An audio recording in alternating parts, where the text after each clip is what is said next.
Hello दोस्तों, कैसे आप सब। उम्मीद है बहुत बढ़िया होंगे और आप लोगों की पढ़ाई भी काफ़ी अच्छी चल रही होगी। आज का हमारा टॉपिक्स है national income and related aggregates. ये टॉपिक बच्चों आप लोगों के लिए बहुत इंपॉर्टेंट है क्योंकि इसकी वेटेज आप लोगों के एग्ज़ाम्स में 10 से 12 मार्क्स की रहने वाली है।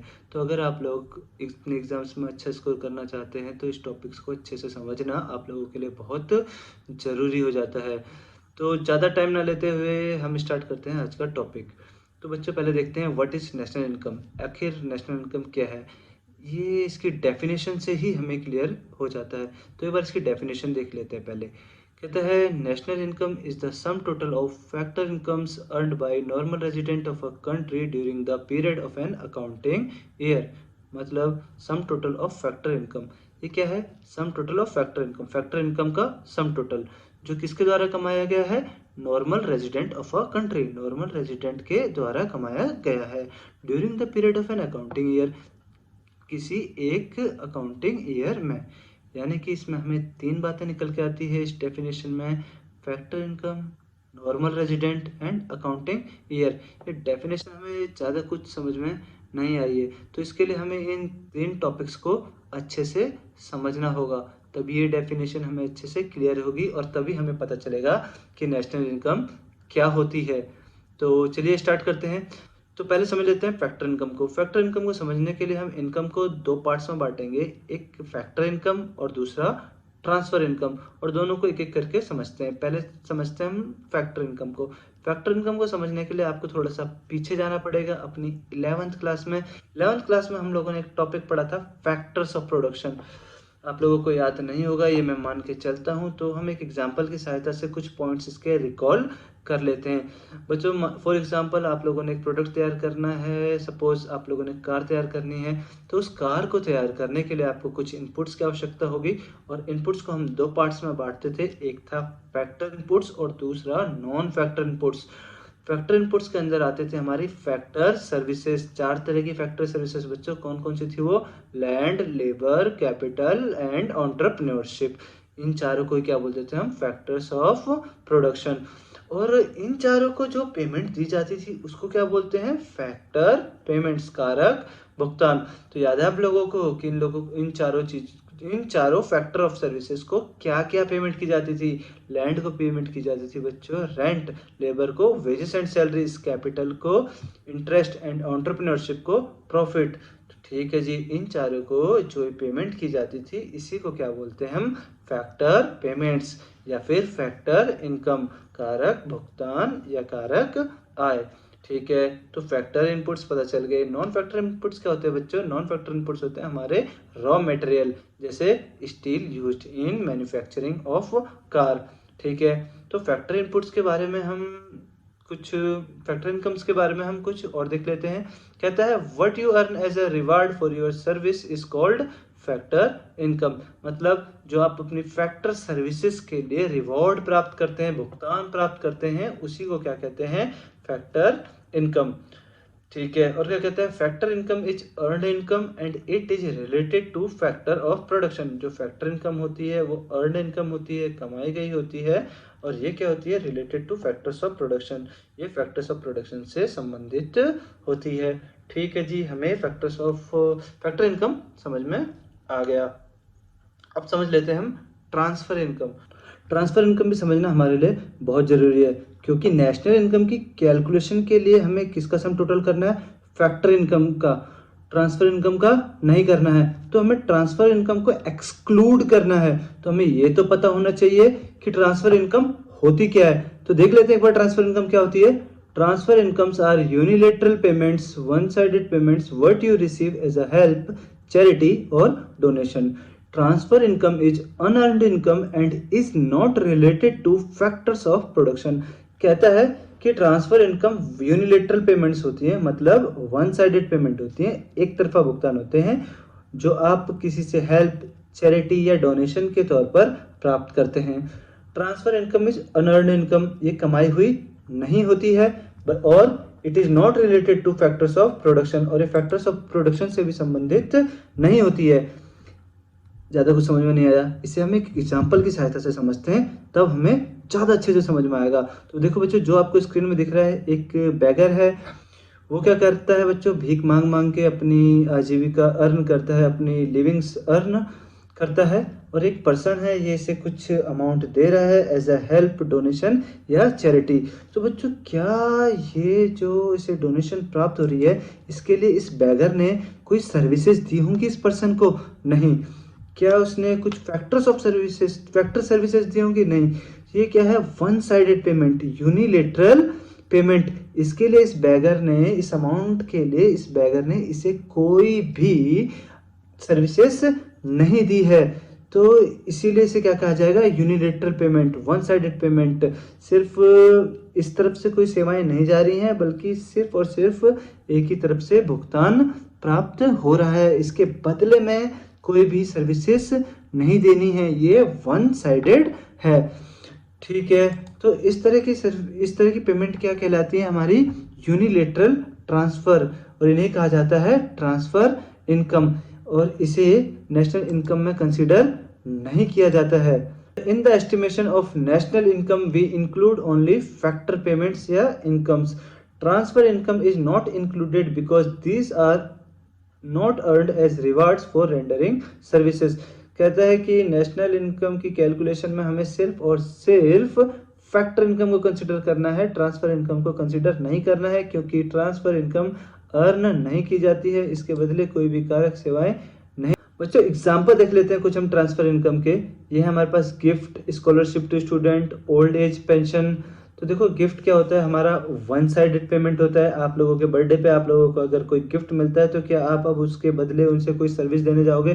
बिल्कुल भी नहीं। ऐसे ही स्कॉलरशिप टू स्टूडेंट्स गवर्नमेंट होती है या फिर कोई सोसाइटी या एनजीओस बच्चों को स्कॉलरशिप देते हैं, उसके बदले वो उनसे किसी भी प्रकार की सर्विसेज नहीं लेते हैं। ऐसे ही ओल्ड एज पेंशन, वृद्धावस्था पेंशन क्या होती है, एक पर्टिकुलर एज के बाद 60 ईयर्स के बाद लोगों को पेंशन मिलनी स्टार्ट हो जाती है, ठीक है।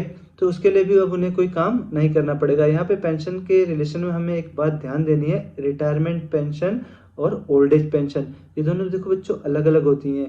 रिटायरमेंट पेंशन क्या होती है, एक व्यक्ति जिसने क्या होता है अपनी आजीवन मतलब जीवन भर कुछ सर्विसेज दी होती हैं, उसके बदले उसे रिटायरमेंट पेंशन मिलती है। तो रिटायरमेंट पेंशन तो आपने अपने जीवन में जो भी सर्विसेज दी हैं उसके बदले आपको वो पेंशन मिलती है। जबकि ओल्ड एज पेंशन क्या होता है, एक पर्टिकुलर एज को अटेन करने के बाद, सपोज 60 ईयर्स के बाद वो पेंशन मिलना स्टार्ट हो जाती है, तो उसके लिए आपने कोई स्पेक्टर सर्विसेज नहीं दी होती हैं। तो इसीलिए नेशनल इनकम की कैलकुलेशन में हमें जो रिटायरमेंट पेंशन है उसे तो कंसिडर करना है, यानी कि उसको तो लेना है, लेकिन ओल्ड एज पेंशन को नहीं लेना है, क्योंकि इसके बदले हमने कोई भी फैक्टर सर्विसेज नहीं दी हो। चलिए बच्चों देखते हैं अब हम अपना अगला टॉपिक जो है नॉर्मल रेजिडेंट। नॉर्मल रेजिडेंट किसे कहते हैं? देखो बच्चों, normal resident is said to be one who ordinary resides in the country concerned and who centre of economic interest lies in that country. मतलब नॉर्मल रेजिडेंट उस व्यक्ति को कहा जाएगा जो सामान्य तौर पर किसी एक देश में रहता है और उसका जो आर्थिक रुचि से इकोनॉमिक इंटरेस्ट है उसका भी केंद्र वही देश है। मतलब इसमें दो बातें निकल के आती, ऑर्डिनरीली रिजाइड्स करता है उस कंट्री में और उसका इकोनॉमिक इंटरेस्ट का भी सेंटर वही देश होता है। जब ये दो बातें सेटिस्फाई होती हैं तो उस व्यक्ति को उस देश का सामान्य निवासी यानी कि नॉर्मल रेजिडेंट माना जाएगा। तो इसमें दो टर्म निकल के आते हैं कि ऑर्डिनरी रिजाइड्स क्या होता है और इकोनॉमिक इंटरेस्ट क्या होता है। देखो बच्चों, ऑर्डिनरीली रिजाइड्स उस व्यक्ति को कहते हैं जो किसी पर्टिकुलर देश में एक वर्ष या उससे अधिक समय की अवधि के लिए रहता है, ठीक है। और इकोनॉमिक इंटरेस्ट कब माना जाता है? जब किसी व्यक्ति की इकोनॉमिक ट्रांजैक्शंस एक सिग्निफिकेंट लेवल पर किसी कंट्री में होती हैं। मतलब इकोनॉमिक ट्रांजैक्शन मतलब बच्चों हमारी main economic activities which is related to consumption, production and investment. जब ये तीन एक्टिविटी एक सिग्निफिकेंट लेवल पे, बहुत ही महत्वपूर्ण लेवल पर किसी देश में होती है तो उसे बोलते हैं हम इकोनॉमिक ट्रांजैक्शंस। इसे एक एग्जांपल की मदद से समझते हैं बच्चों। जैसे कि आप देख रहे हैं, ये है हमारा क्या प्यारा भारत, ठीक है। इस देश में जो लोग रह रहे हैं वो इस देश के नॉर्मल रेजिडेंट कब माने जाएंगे? जब ये लोग इस देश में एक साल या उससे अधिक अवधि के लिए रह रहे हैं और साथ ही साथ इनका इकोनॉमिक इंटरेस्ट भी इसी देश में है। और इकोनॉमिक इंटरेस्ट कब होगा? जब ये अपनी economic transactions which is related to consumption, production and investment, ये तीनों ट्रांजैक्शन यहाँ पर कर रहे हैं। जब ये दोनों कंडीशंस आप लोगों की सेटिस्फाई होती हैं तब इन लोगों को भारत का सामान्य निवासी माना जाएगा। ठीक है, जब दोनों कंडीशन का पूरा होना यहाँ पर जरूरी है। अब एक चीज और समझ लेते हैं यहाँ पे कि जो citizen of a country and normal resident of a country में बच्चों डिफरेंस होता है। किसी एक देश का नागरिक और सामान्य निवासी दोनों में अंतर होता है। इसे हम एक एग्जांपल की सहायता से समझते हैं। जैसे कि देखो, ये है हमारे पास एक व्यक्ति जो भारत के सिटीजन है, मतलब ये भारत के नागरिक हैं। ठीक है, लेकिन ये रह कहाँ रहे हैं? पिछले 1 साल या उससे अधिक समय के लिए मान लो ये अमेरिका में रह रहे हैं और इनकी आर्थिक रुचि का केंद्र, इनकी जो मेन इकोनॉमिक एक्टिविटीज है वो भी कहाँ कर रहे हैं? अमेरिका में ही कर रहे हैं। तो ये भले ही भारत के नागरिक हों, भारत के सिटीजन हों, बट ये नॉर्मल रेजिडेंट कहाँ के होंगे? नॉर्मल रेजिडेंट होंगे अमेरिका के। ठीक है, तो नॉर्मल रेजिडेंट से संबंधित हम कुछ बातें और जान लेते हैं कि कौन कौन से व्यक्तियों को भारत का सामान्य निवासी माना जाएगा और किन किन व्यक्तियों को भारत का सामान्य निवासी नहीं माना जाएगा। तो एक बार देखते हैं नॉर्मल रेजिडेंट ऑफ कंट्री में कौन कौन लोग इंक्लूड होते हैं। कहते बच्चों देखो, सिटीजन्स एंड इंस्टीट्यूशंस।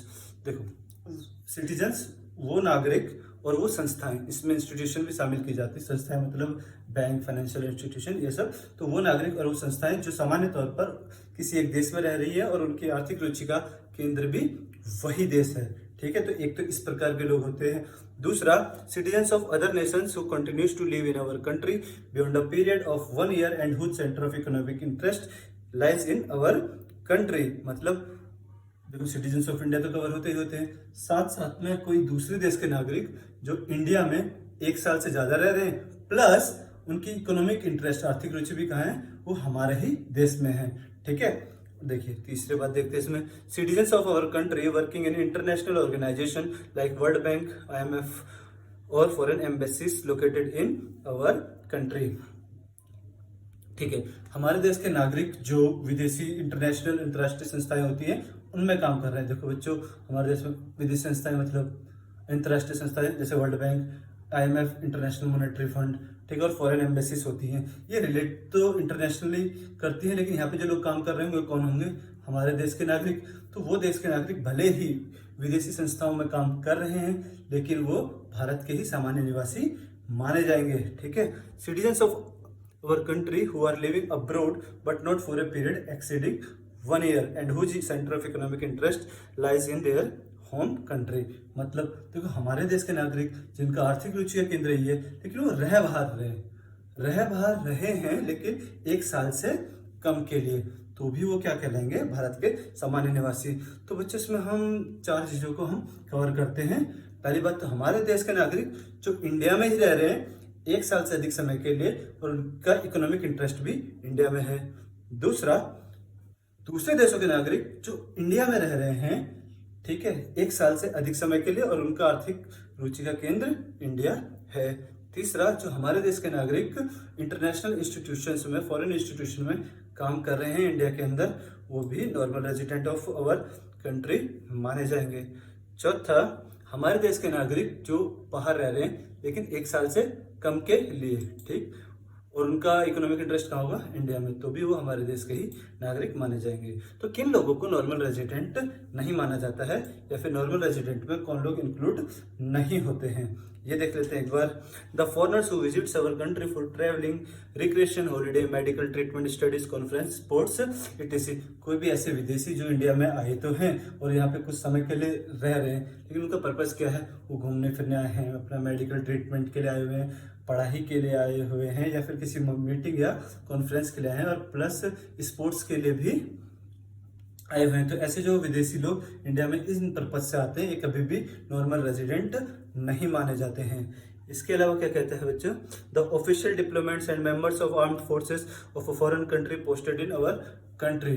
देखो बच्चों, जो आर्मी के लोग होते हैं दूसरे देशों के, वो भी इंडिया में आते हैं किसी पर्पज से, प्लस जो एम्बेसीज में फॉरेन डिप्लोमेट्स काम करते हैं, जो विदेशी नागरिक काम करते हैं, वो भी नॉर्मल रेजिडेंट नहीं माने जाते हैं। इसके साथ साथ जो इंटरनेशनल ऑर्गेनाइजेशन जैसे वर्ल्ड बैंक, IMF, वो भले ही इंडिया में हो, 1 साल से ज़्यादा के लिए हो, ठीक है, लेकिन तब भी वो नॉर्मल रेजिडेंट नहीं बनती, क्योंकि जो उनका इकोनॉमिक इंटरेस्ट होता है वो कभी भी इंडिया के अंदर नहीं होता है, इसीलिए इनको भी इंक्लूड नहीं किया जाता। तो इन पॉइंट्स को आप अच्छे से ध्यान रखना, क्योंकि बच्चों ये पॉइंट्स आपके इम्पोर्टेंट है आप लोगों के MCQs के लिए। 20 नंबर की MCQs आती है, तो उसके लिए भी ये पॉइंट इम्पोर्टेंट है। तो यहाँ पे हम कुछ बातें समझ गए, अभी हमें समझ में आ गया फैक्टर इनकम क्या होती है, प्लस नॉर्मल रेजिडेंट किसे कहते हैं। तीसरी टर्म भी हम समझ लेते हैं साथ साथ, क्या, अकाउंटिंग ईयर। ध्यान देना बच्चों, मैंने कहा था आप लोगों को कि 3 बातें समझनी है हमने, क्या क्या, फैक्टर इनकम, नॉर्मल रेजिडेंट और अकाउंटिंग ईयर। 2 बातें तो हम समझ गए, तीसरी बात समझ लेते हैं फटाफट से। ईयर, साल को ना 2 तरीके से समझा जाता है, 2 तरीके से बांटा जाता है, एक कैलेंडर ईयर और दूसरा अकाउंटिंग ईयर। देखते कैलेंडर ईयर। कैलेंडर ईयर जैसे कि इसके नाम में ही स्पेसिफिक है, कैलेंडर। कैलेंडर, आप सबके घर में कैलेंडर होता है बच्चों, अपने ध्यान से देखा होगा कि उसके अंदर जो साल स्टार्ट होता है कब से होता है, 1 जनवरी से लेकर 31 दिसंबर तक, तो 1 साल पूरा होता है। तो 1 जनवरी से लेकर 31 दिसंबर तक का जो साल होता है उसे क्या कहा जाता है, कैलेंडर ईयर, ठीक है। और अकाउंटिंग ईयर आप लोगों को पता होगा, जो हमारी कंपनीज होती हैं उसमें जो हमारे बुक्स ऑफ अकाउंट्स मेंटेन होते हैं या फिर टैक्स पर्पस के लिए, तो अकाउंटिंग ईयर कैलकुलेट की अकाउंटिंग ईयर माना जाता है। अकाउंटिंग ईयर मतलब ये होता है बच्चों हमारा 1 अप्रैल से स्टार्ट और 31 मार्च को खत्म, ठीक है। 1 अप्रैल से लेकर 31 मार्च तक क्या कहलाता है, हमारा अकाउंटिंग ईयर। और देखो, नेशनल इनकम की कैलकुलेशन के लिए हमें कौन सा साल लेना होता है, अकाउंटिंग ईयर, यानी कि जो हमें नेशनल इनकम कैलकुलेट करनी होती है वो 1 मार्च से लेकर 31 मार्च तक करनी होती है। तो उम्मीद है आपको अकाउंटिंग ईयर भी समझ में आया होगा। तो और इस प्रकार हमारे ये तीनों टॉपिक कवर हो गए। तो एक बार फिर से हम देख लेते हैं नेशनल इनकम की डेफिनेशन, अभी हमें ज़्यादा अच्छे से समझ में आने वाली है।